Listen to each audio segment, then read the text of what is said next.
My objectives today include describing techniques to improve visualization of fetal structures, identifying normal fetal anatomy that should be documented on a detailed obstetrical ultrasound examination, and gaining a greater understanding of the importance of clips to evaluate fetal anatomy. Now, before we look at normal anatomy, I'd like to discuss some techniques that I feel help to improve visualization, because we all have patients who image poorly. And harmonics technology has proven to be very useful in the obstetrical examination because of the fact that it reduces near field as well as side lobe artifacts. This imaging trend dramatically produces a cleaner contrast between adjacent tissue structures. And when you look at these two images with the harmonics image on the right, notice how clearly defined the ribs, the cranial vault, as well as the umbilical cord is compared to the image on the left. Amniotic fluid is a wonderful acoustic window, and you want to try and get the amniotic fluid between the probe and the area of interest. Notice when looking at the bottom image, I've shifted the angle of the probe to come through the amniotic fluid, and look at how much better we can visualize the fetal stomach than in the image on the top, where I'm scanning directly over the fetal abdomen. Now, when we look at these two images, the image on the top was performed scanning directly over the fetal head. And you'll notice that the head is asynclitic, so it's very difficult to evaluate the normal intracranial anatomy. I suggest that you go either above the head or below the head, and when you look at the image, the lower image, I actually went inferior to the head, and I was able to angle up into the head and correct for the head being asynclitic, which in turn improves our detail when evaluating the intracranial anatomy. Rolling patients can be very beneficial. There is no rule in obstetrical ultrasound that says we have to scan directly from the anterior skin surface.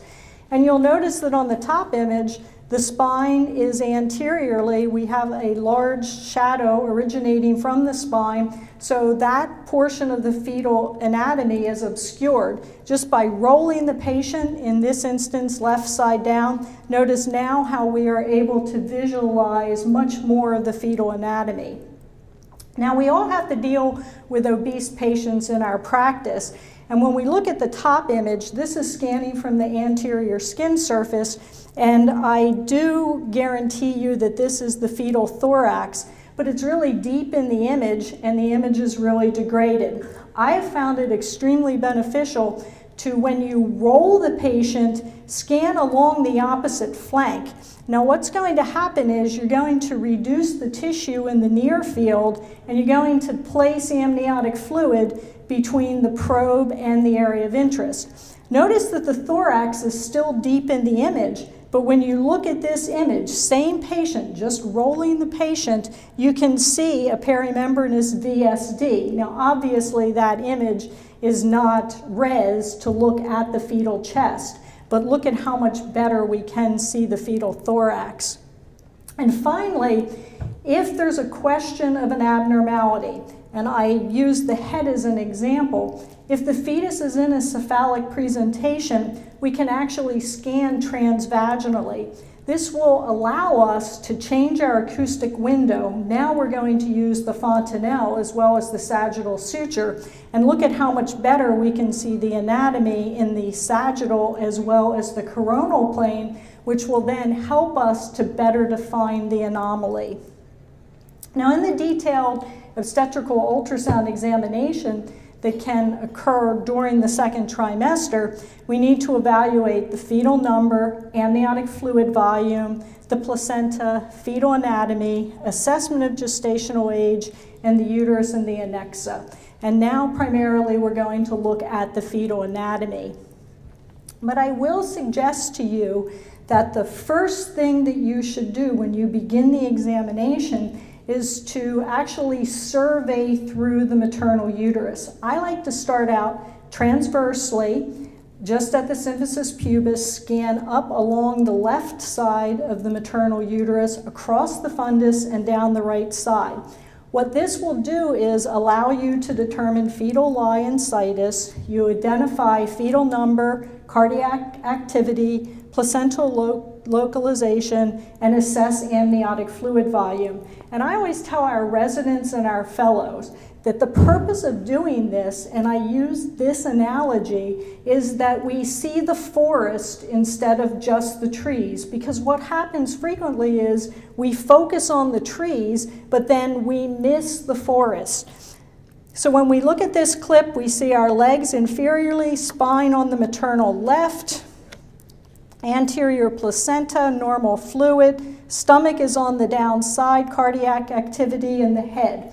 So in this survey, we know that the fetus is breech, the stomach is on the anatomic left side, the apex of the heart is pointing to the left, and we know that the placental position as well as the fluid, which subjectively appears normal.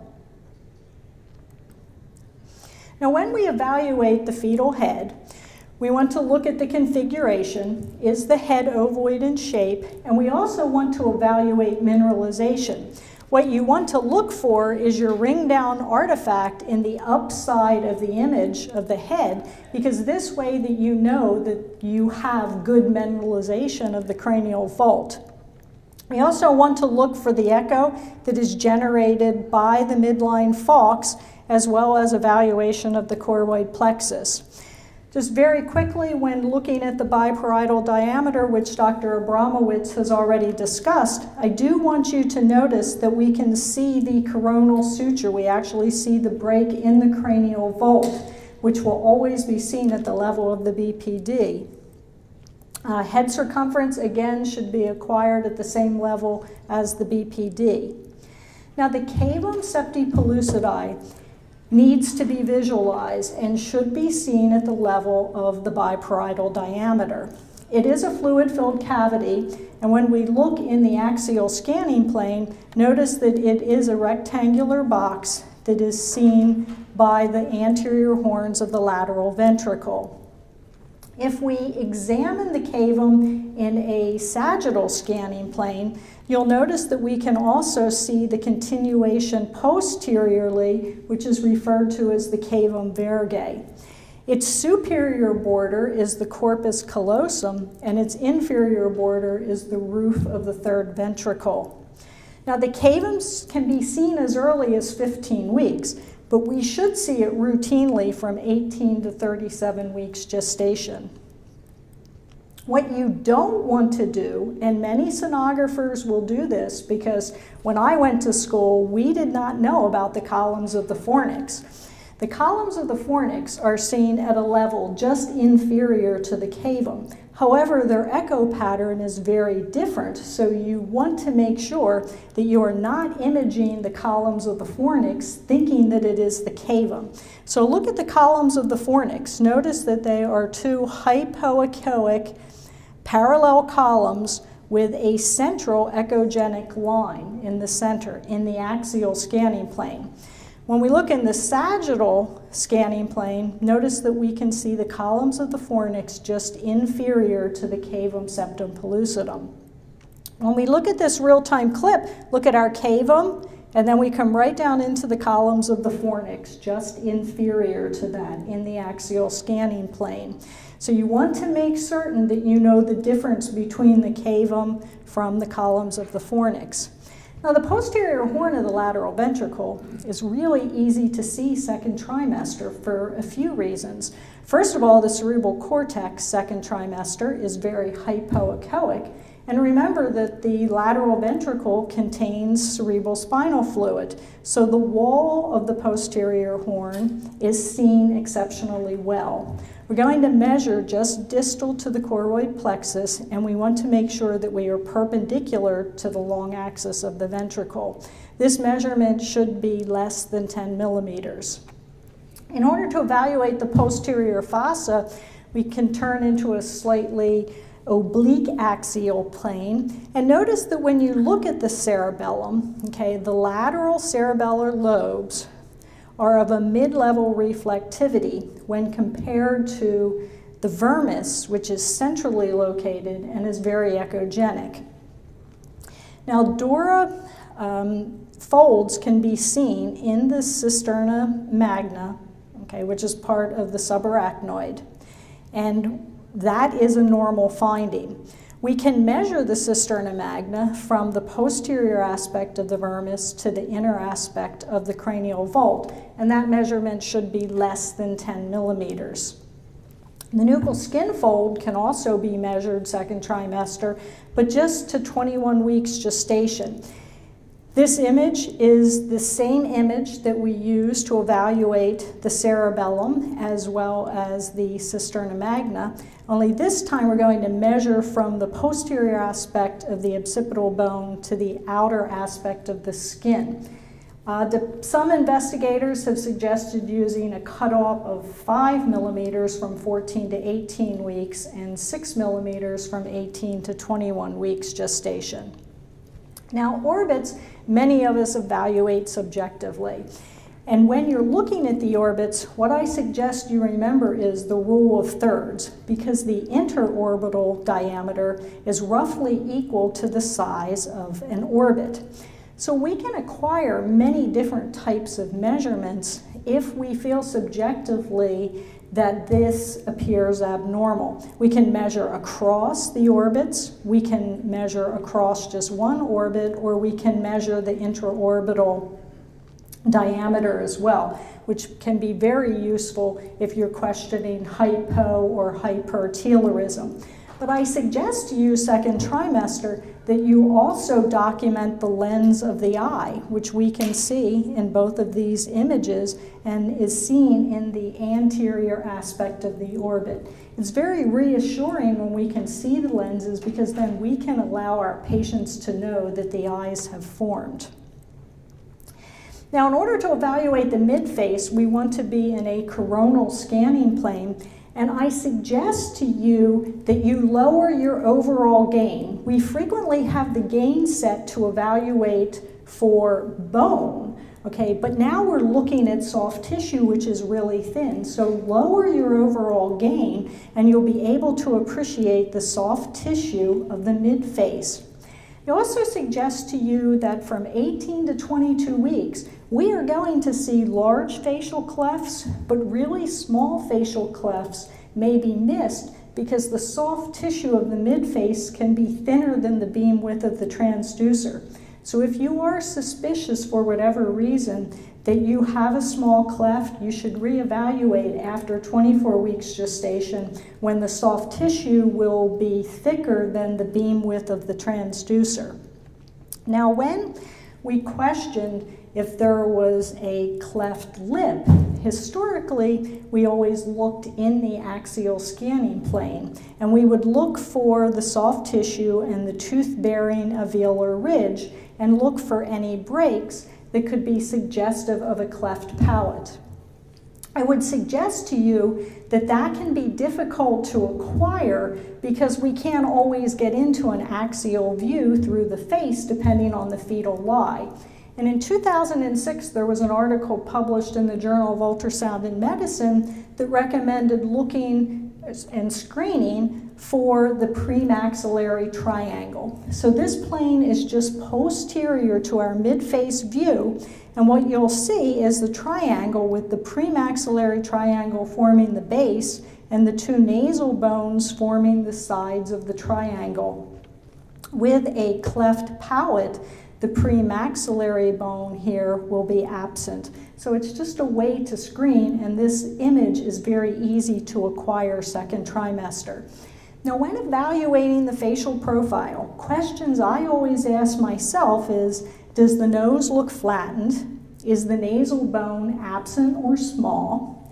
Does the chin look abnormally small? And are there any abnormal masses present? Now, I suggest to you that what we typically do when we place the probe over the profile is we tend to center directly over the nasal bone. If you're questioning whether the chin looks small, okay, in that view. Slide the probe so that you're more perpendicular to the lips and the chin, and then you'll be able to see that much better. Now, when we look at this clip of the profile view of the fetus, notice that it appears very normal, but I also want you to see that we can look at the tongue movement as the fetus is swallowing the amniotic fluid as well. Now, when we assess the chest initially, we start out looking subjectively, and we look at the lungs and the heart, and we look at the bony thorax, okay, in a short axis view. And then we can turn into a long axis view and look at the left as well as the right hemidiaphragm. What about cardiac size? We can also evaluate cardiac size subjectively. And if we look at this image on the top, subjectively we say, oh, the heart should be about 1/3 the size of the fetal chest. But we can also evaluate the heart quantitatively and acquire a heart circumference, compare that to the thoracic circumference, and that ratio should be approximately 50%. Now, when we go to look at the heart, we need to make certain that we understand situs. And so the first thing that we need to do is make certain that the fetal stomach is on the anatomic left side. Then going to angle into the fetal chest, and we can see the 4-chamber view and that the apex is pointing to the left. Now, I suggest to you that you draw imaginary lines. In this talk, I've placed it on the image, but once you get familiar with this, it's really easy and you won't even think about it. So in your 4-chamber view, we draw an imaginary line from the spine to the anterior chest wall, and the right ventricle should be directly beneath the chest wall because the right ventricle is the most anterior chamber. If we draw a second line along the interventricular septum, you can see that this angle should be approximately 45 degrees. Now, we can also divide the chest in two from anterior to posterior, and notice that the majority of the heart is in the anterior aspect of the chest.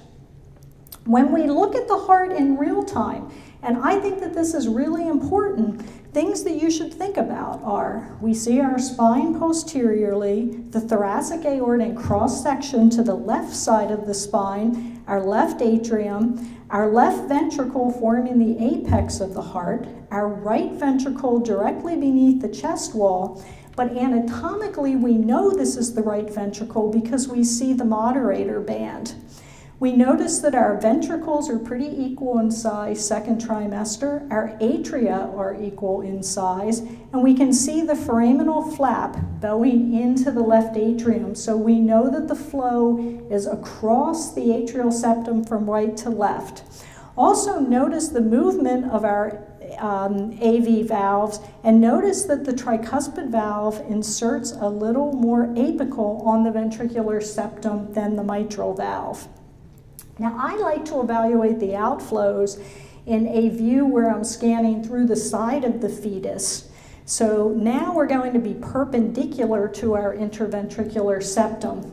And I suggest to you that when you're posterior in your 4-chamber view and you're coming anteriorly into your LV outflow, that you look at the continuation of the ventricular septum. The right side should be contiguous with the anterior wall of the aortic root.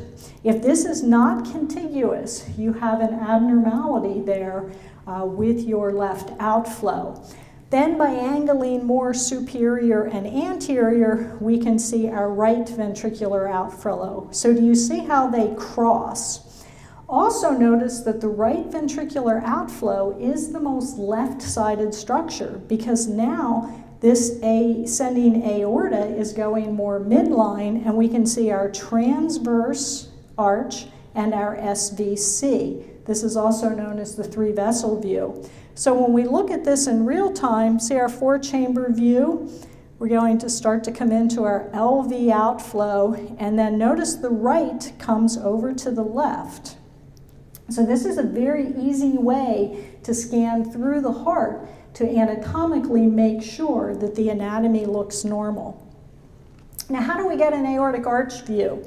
You can only acquire this view if you're directly anterior or directly posterior on the fetal chest. And remember that the ascending aorta was moving towards the center of the heart. So we see it ascend, we see our head and neck vessels, we can see it continuing then into the thoracic aorta. But remember, you have to shift the direction of the probe towards the left because the thoracic aorta is on the left side of the spine. So that's why you can only acquire this view if you are directly anterior or posterior on the fetal chest. And then when we look in real time, we can see our aorta ascending. We come back, we see our head vessels here, and we see our thoracic aorta. Notice also that we see the right pulmonary artery in cross-section just inferior to the aortic arch. Now what about our ductal arch? Well, because the right ventricle was anterior, we know that this is going to arise from a very anterior position. But notice the difference. It dives back directly posterior. So we're in our main pulmonary artery, we come into the ductus arteriosus, and then we can connect that with the thoracic aorta. So when we look at the clip, notice the pulmonary valve is anterior, our aortic root, main pulmonary artery, ductus arteriosus, right into the thoracic aorta. Now, M-mode echocardiography provides an ice-pick view of the heart, but it's a really easy way for us to be able to acquire a heart rate.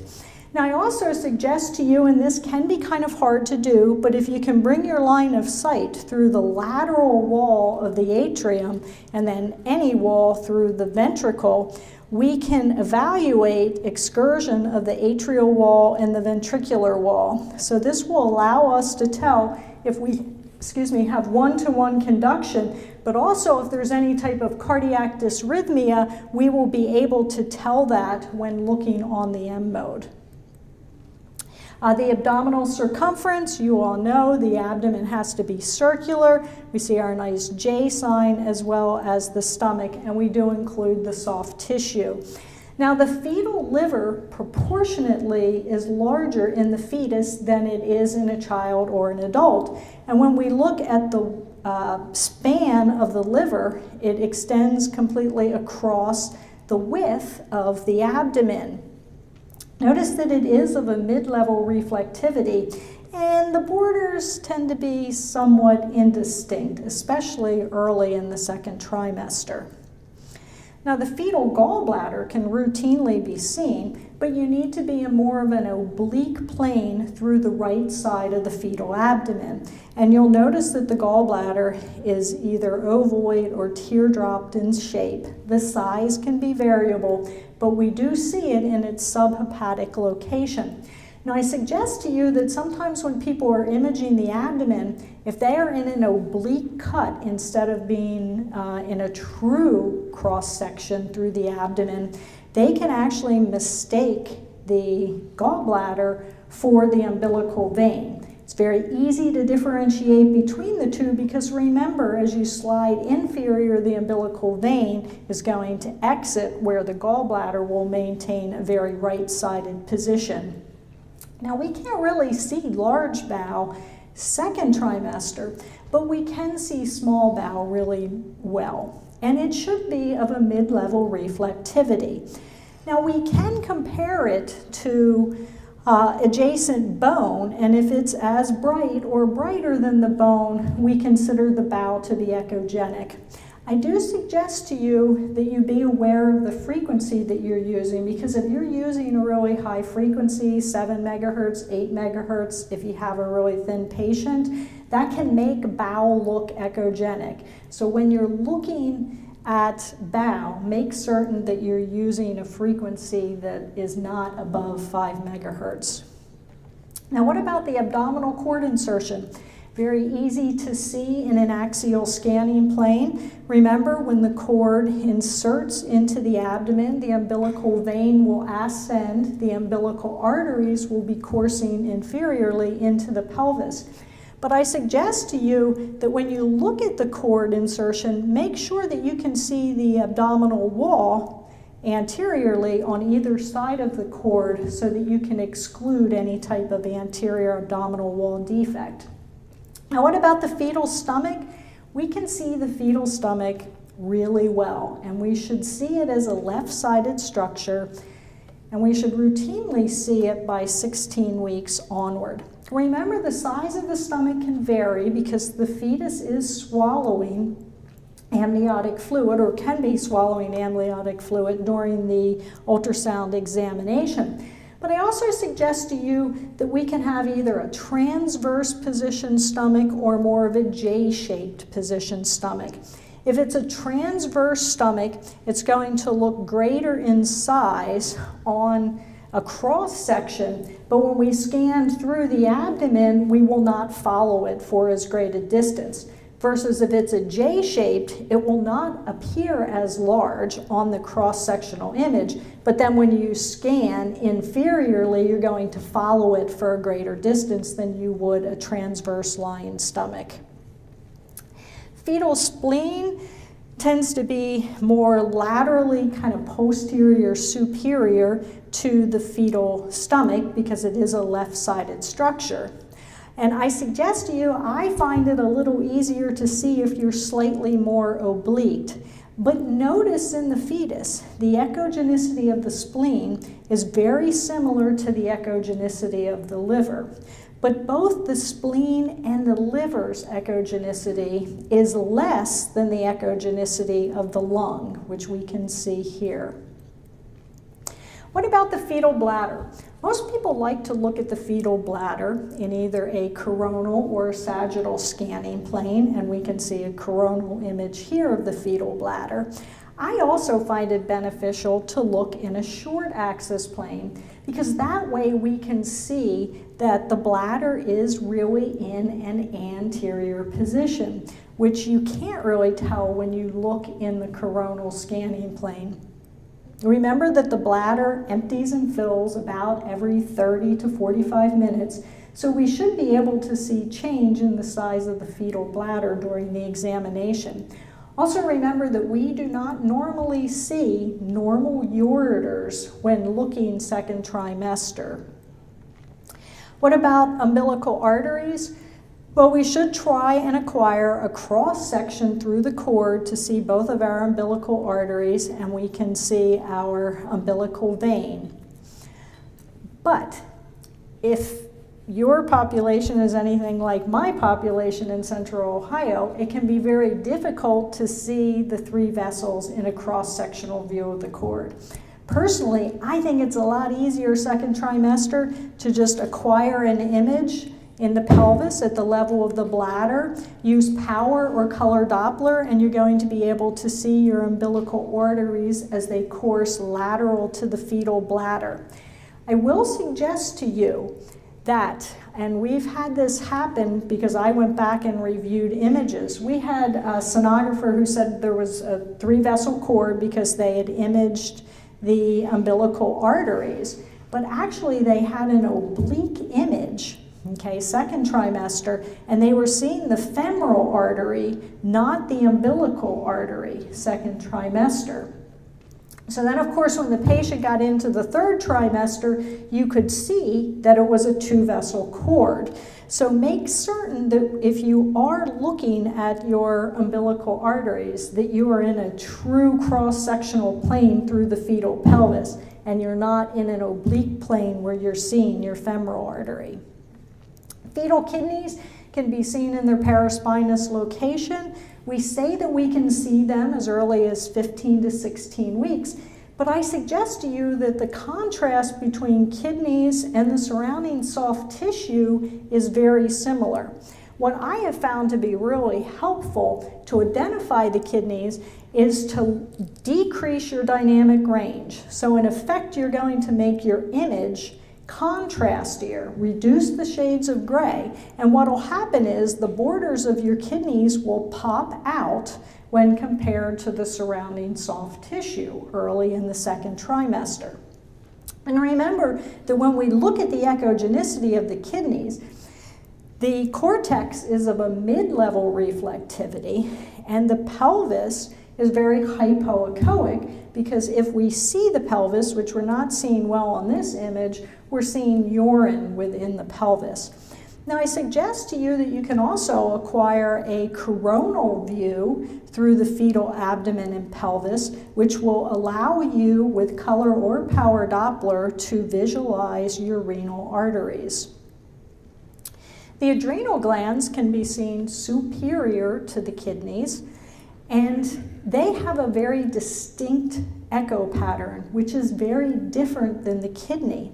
So when you look at the adrenal gland, notice that the medulla in the center is very echogenic, and the cortex is of a mid-level reflectivity. So you should not mistake the adrenal gland for the kidney, especially when the kidneys are absent, because their echo patterns are very different.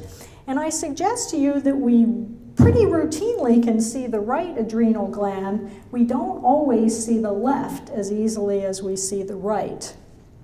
A fetal sex is very easy to determine second trimester. In fact, many of us now are looking at fetal sex during the ultrascreen examination. And we can assign gender to the female by identifying the labia, and the male by identifying the penis as well as the scrotal sac. Do remember that second trimester, the scrotal sac is going to appear very small, because the testes do not descend into the scrotal sac until the earliest at 28 weeks gestation. Now, the spine can be evaluated in 3 planes: the sagittal, the coronal, as well as the transverse scanning plane. Personally, I like the transverse scanning plane because we can see our 3 ossification centers, the body, and posteriorly our 2 transverse processes, which come together as a V. Remember, if you have an open neural tube defect, they will form a U. And what you can do is, if you find your spine in cross-section, just run the length of the spine following your 2 posterior ossification centers. Now, the view that most people typically document in, though, is the sagittal image of the spine, and it has the classic railroad appearance. And you'll notice that we have a gradual widening in the cervical spine region, and we see tapering at the distal end of the fetal spine. The coronal view can also be utilized, and notice we can see our iliac bones, and we can see the tapering of the sacrum. Now, I like to suggest looking at long bones in a very consistent way, because everybody can kind of fall into long bones when we have normal amniotic fluid, but when we don't have normal amniotic fluid, it can be really difficult to evaluate the long bones. So when we evaluate the upper extremities, I suggest starting in a sagittal scanning plane, slide laterally into the scapula. We can see the Y shape of the scapula, and then slide laterally, and you'll come into the proximal portion of the humeral diaphysis. Then adjust your scan plane to see the entire length of the diaphysis of the humerus, and then we're going to track down into the forearm. We can differentiate the ulna from the radius because the ulna forms a part of the elbow. The radius extends further into the wrist. Also evaluate the relationship of the forearm to the hand, and look for and make certain that you have a normal relationship there. Now, as far as fingers, we can evaluate fingers. We can look at the number as well as the relationship of the thumb to the fingers. But I suggest to you, if you're having trouble seeing the bones really well, to again lower your dynamic range, because when you want to be able to see bones in the fingers, if you lower the dynamic range, it will make the image contrastier. In effect, the bones will pop out and make it much easier for you to evaluate. Now, what about the lower extremities? Well, the most consistent way to evaluate the lower extremities is to start in a short axis view through the pelvis, identify your iliac bone, and then slide lower into the proximal portion of the femoral diaphysis. Then adjust your plane to identify the entire length of the femur, and then track down into the lower leg. You can see the tibia, which forms the knee, and the fibula, which extends lower into the ankle. I suggest that you also look at the relationship of the lower legs to the ankle. Notice we are not seeing the foot, because in order to see the foot, we have to turn 90 degrees.